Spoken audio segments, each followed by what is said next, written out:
Hi, I'm Scott Amos, executive producer on Tomb Raider Definitive Edition, and this Dev Diary will explore what makes a next-gen Lara. Lara's entire model was upgraded, both textures and materials.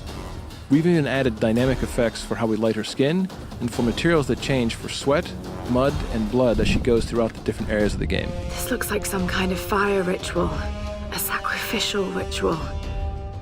One of the ways that we upgraded Lara was certainly looking at her head and her face and saying, we want to build our first attempt at what a next-gen Lara Croft could look like. Lara's head has been retopologized and increased in resolution for a higher fidelity and appearance. Her head was literally rebuilt from scratch with over 5 times the density and improvements on her eyes, nose, mouth, and cheeks, and all of her textures are at a higher resolution as well. The next big area for us to focus on upgrading Lara was something we could only do on next-gen. For Lara, her hair is one of the biggest elements you'll constantly see from a third-person camera running through an action adventure. So we added tress effects, custom written and custom optimized for next-gen consoles. I hope this thing still works. This technique allows for all the individual strands of her hair to actually be calculated as a simulation in physics to react to wind, weather, and as she moves, runs, or she's even hanging upside down in the world, giving amazing fidelity to how this character looks on screen. One of the other ways we wanted to upgrade Lara was specifically looking at her skin. It's a very big deal. It's another part of her character that you see a lot, and she goes through so many big changes in this world where she gets muddy, or bloody, or wet from all the rain, or when wading through stagnant pools. So we wanted to add something special for how we light her skin as well. We've added subsurface scattering on Lara's skin. The net effect is that it gives her a more realistic and lifelike appearance. It literally means when light hits her, it goes just below the surface of the skin and scatters or diffuses as it would in real life. Drip maps have been added across Lara's skin that actually react dynamically in the environment when she's under stress or exposed to rain or wading through water. These drip maps are effectively textures or wraps overlaid on top of the model at different locations that are turned on or off during certain game events.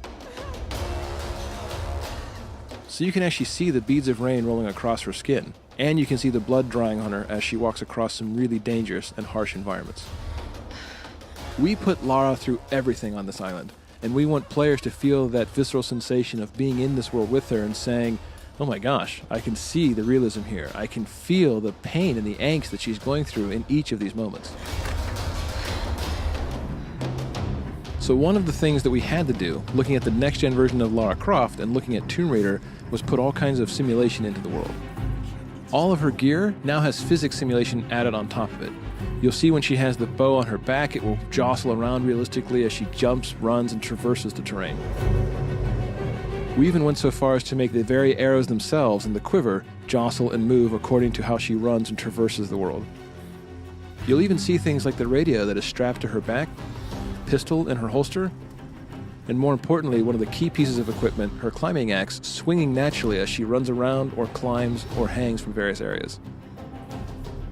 It adds that nice subtle nuance that when people see it, it just makes the world feel more realistic.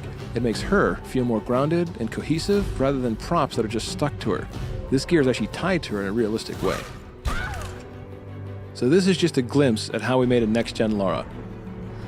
From the different effects we added to the dynamically changing materials on Lara's skin. From all the new head, face, and tress effects hair to the physics we added to the gear itself. This is truly the definitive edition of Tomb Raider.